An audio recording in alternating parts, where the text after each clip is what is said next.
안녕하십니까 여러분, 승달 농기계입니다. 오늘은 이항기인데요, KP67이라는 모델입니다. 물론 가솔린 기관들의 전자제어 엔진으로 바뀌면서 인젝터 식으로 바뀌면서 엔진의 카부레터가 사라지고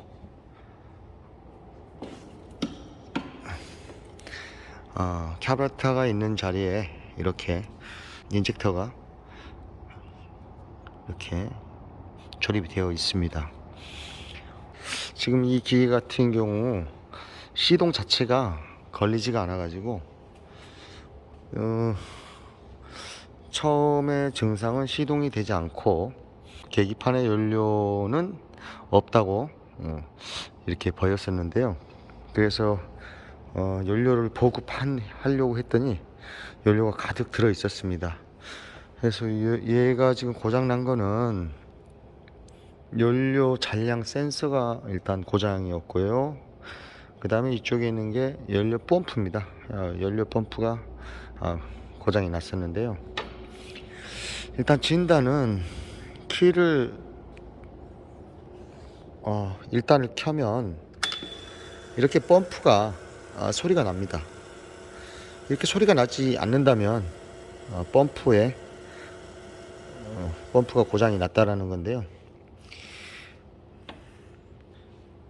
그래서 이렇게 연료 보급하는 전자 펌프는 약 15초에서 16초 정도 키를 켰을 때 작동을 합니다. 그 후에는 정지가 되는데요. 그래서 키를 켰을 때 이 펌프가 작동이 되는지 알 수 있는 방법은 연료 호스가 이렇게 라인을 타고 연결이 돼서 이렇게 엔진에 에어 클리너 있는 자리, 이렇게 에어 클리너가 있고 그 다음에 이렇게 연료 호스가 연결이 되어 있습니다. 이 부분을 분해한 후에 분해해서 키를 켰을 때 연료가 정상적으로 나오는지 확인하시면 펌프의 이상 유무를 확인할 수가 있습니다. 그러나 최초의 키를 켜고 약 15초에서 16초만 펌프가 작동하기 때문에 먼저 호스를 분해한 후에 그 다음에 키를 원해서 연료가 나오는지 확인하시면 되겠습니다. 그럼 이 기계 같은 경우는 펌프가 작동을 안 했는데요. 펌프와 그 다음에 연료 잔량 센서가 문제가 됐던 기계인데요. 그럼 어떻게 문제가 됐냐? 자, 이렇게 보시면 이게 그 연료 탱크에 들어가 있는 연료 잔량 센서입니다. 근데 이렇게 녹이 상당히 많이 발생했죠. 그래서 이러한 뜨개가 있는데요. 뜨개가 멈춰 버렸습니다. 그러니까 하단으로 내려가 있는 상태에서 멈춰 가지고 계기판에는 모니터에는 기름이 없다라고 표시가 됐었습니다. 그래서 연료가 진짜로 없나 보다 하고 연료를 보급했더니 연료가 넘쳐 흘렀습니다. 그래서 일단은 요게 고장이었고, 그 다음에 이렇게 펌프가 있습니다. 이런 펌프가 있는데요. 펌프는 상단으로 커넥터가 연결이 되는데요. 얘도 마찬가지로 녹에 인해서 이렇게 배선이 산화가 되어 버렸습니다.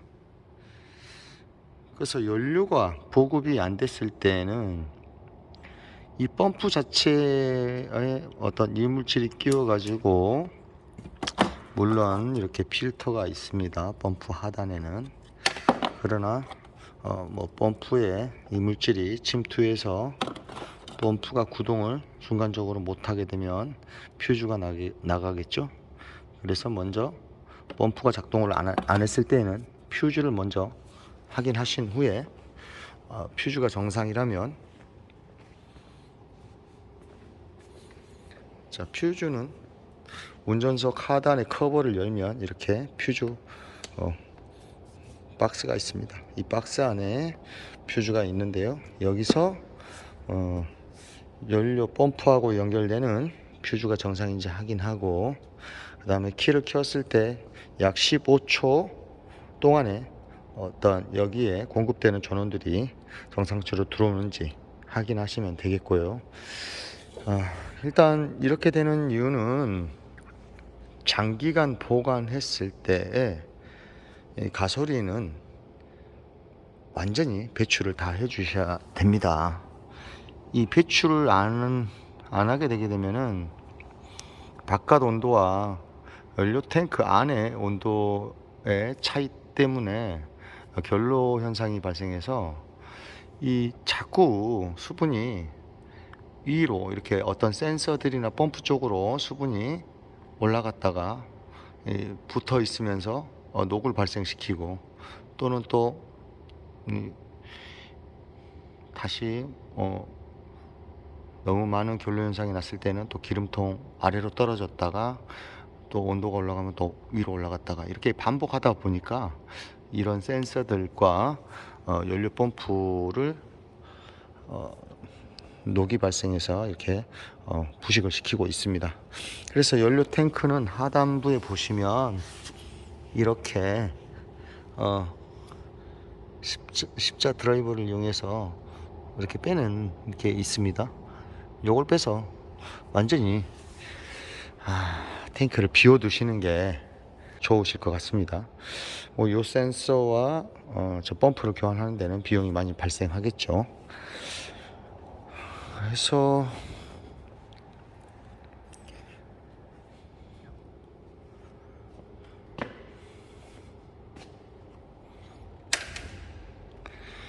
연료는 쿠보타의 가솔린 기관의 연료 탱크는 이러한 또는 뭐 트럭터, 콤바인 뭐 이런 것도 마찬가지입니다. 경유가 들어가는 기계 같으면 연료 탱크에 경유를 가득 채워 놓으셔야 되고요. 가솔린 기관 같은 경우는 이렇게 농번기가 끝났을 때에는 탱크에 연료를 전부 다 배출해 가지고 두시는 게 맞습니다. 지금까지 어떤 인젝터라든가 펌프라든가 이런 것들을 전체적으로 이렇게 봤을 때 시동 불량으로 해서 문제가 되는 것들은 대부분 그 타이밍 벨트라든가, 타이밍 벨트는 마찬가지로 이렇게 습전 작업 빠지는 데에서 작업을 많이 하신 분들은 간혹 타이밍 벨트도 파손이 됩니다. 타이밍 벨트, 그 다음에 뭐 소음기 막힘, 그 다음에 이렇게 연료 펌프, 이렇게 문제가 되고 있습니다. 그 외에 다른 어떤 배선상의 문제라든가 이런 것들은 상당히 드물고요. 시동이 안 걸렸을 때에는 뭐 타이밍 벨트, 연료 펌프, 그 다음 소음기, 뭐 이런 것들이 주로 고장의 원인이 되고 있습니다. 그래서 조금만 더 신경을 써 주시면 그렇게 큰 비용이 들지 않고 오랫동안 사용하실 수 있을 것 같습니다. 특히나 이 기기 같은 경우는 지금 CB 장치가 장착되어 있는데요. 거름 알갱이들을 전부 다 잘 좀 청소를 잘 해 두셔야, 지금 여기 보시면 전부 다 지금 산화돼 가지고 지금 녹을 제거한 후에 도색을 할 건데요. 또 이렇게 하단에 커버가 이건 쇠철판으로 되어 있는데요. 이 기종은 하단이 많이 이렇게 녹에 부식돼 가지고 많이 망가지고 있습니다. 그래서 이 한기는 12기가 장착되어 있는 기계들은 전부 사용이 끝나면 청소를 깨끗이 해가지고 윤활유를 도포를 해가지고 보관을 해 두시면 좋으실 것 같습니다. 일단 이 한기에서는 이 본체를 빼고 나머지 부분은 전부 다 교환을 하고 수리하는데 문제가 없지만은, 이렇게 뭐 이 본체의 프레임들이 문제가 돼가지고 이게 산화가 되고 뭐 이렇게 망가지게 되면 이 본체는 어떻게 할 수가 없습니다. 본체가 망가지게 되면 비용이 너무 많이 발생합니다. 본체 가격도 비싸지만은, 이 본체 프레임도 비싸지만은, 이런 모든 것들을 다시 분해해서 조립을 하다 보니까 이렇게 수리비 역시 상당한 금액이 발생을 합니다. 그래서 이 양기, 지금 12기가 장착되어 있는 기계들은 정말 세차를 잘 하셔가지고 보관하실 때 윤활유를 좀 잘 도포를 해서 보관을 해 두셔야 이상 없이 큰 비용이 발생하지 않고 또 오랫도록 사용하실 수 있을 것 같습니다.